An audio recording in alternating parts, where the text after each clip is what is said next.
Hello, welcome back to the results section. And in today's section, I'll be dealing with the last part, that is writing the results section, and I'll be providing you certain tips of how to write the results section. So let me take you to the roadmap of my presentation today. So first, I'll be dealing with the importance of writing results section. Second, I will talk about the structure. Third, I will deal with what are the contents that should be included in the results section. Fourth, I will highlight some of the precautions of writing the results section.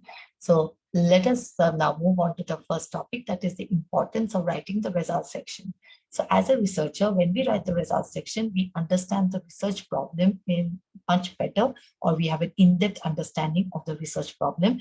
We also look at the research problem from various perspectives, and thus, we can have various interpretations of the research problem that will help us in analyzing our data, or analyzing the findings, or analyzing the experiment that we have conducted. Thirdly, the non-textual elements should be included because it will help us to present the results effectively. The elements like the graphs, charts, or the tables. And we should also report experimental results honestly, as it can influence future studies and experiments. So having understood the importance, let me now move on to the structure of writing the results. There are two ways of writing the results section. One is we first, present the non-textual element, that is, we present the results, and that is graph, charts, or the tables, and then we give a short explanation of the graphs or the charts or the table that we have included, and then anything unusual we can report it, but we are not going to explain the reason why this unusual thing has occurred. So that explanation can be dealt with in the discussion chapter. The second way is we can arrange the findings in sections and then put the section first and then give a discussion and then discuss the results. And we can also include a conclusion to tie up all the sections. So having understood both the ways, let me now take you to the contents that needs to be included while writing the results section. So these are the elements to include. So first thing, we have to restate the research problem in the introductory paragraph. Then we have to write a summary of the key findings, and then we have to include compulsorily the non-textual elements to illustrate the findings, like the graphs, the charts, and the tables. This inclusion is necessary in order to enable the readers to have a clear understanding of the nature of the experiment conducted, of the data that is collected, the duration of the data, the time, like when the data was collected, and of course, the kind of interpretation of the data, or the kind of calculation, the statistical tool used to calculate the data. So all this is necessary for the readers to understand the experiment that was conducted in a much better way.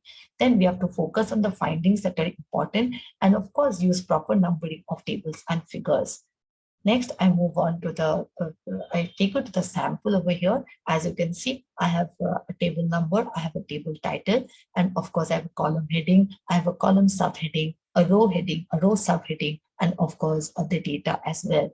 From this table, it is clear what is the title of the table, what is it that I'm calculating, and of course I'm also it's very clear to the readers that what statistical information I'm calculating from the data.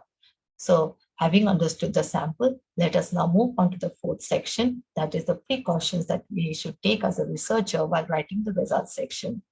So here I will say there are certain elements that we should avoid. We should avoid, discussing or interpreting results, because the interpretation part is dealt with in the discussion section. We should only report the findings in the results section. Then we cannot report background information in the results section, because this is already dealt with in the literature review or the background chapter. Then we cannot ignore negative results. We have to include the negative results as well, because the negative results is part of the experiment that we have conducted, and that will give a better insight into the problem. Then we cannot repeat the same information over and over again, and we cannot use confusing figures and tables that will distract the readers or rather confuse the readers that they will not be interested in the findings at all. So the figures have to be absolutely clear. The tables have to be absolutely clear. It has to be self-explanatory, and there should be a clarity in the kind of data that we have collected, wherein we have to report the subheadings of the columns, the headings of the columns, and we have to take care of also mentioning the number of the sample size in the table itself. So having understood this, I would like to now thank you for your patient listening. I hope you have understood how to write the results section. In case you have any doubt, you can always put in the comment section. I will respond to you or clarify your doubt. Thank you once again.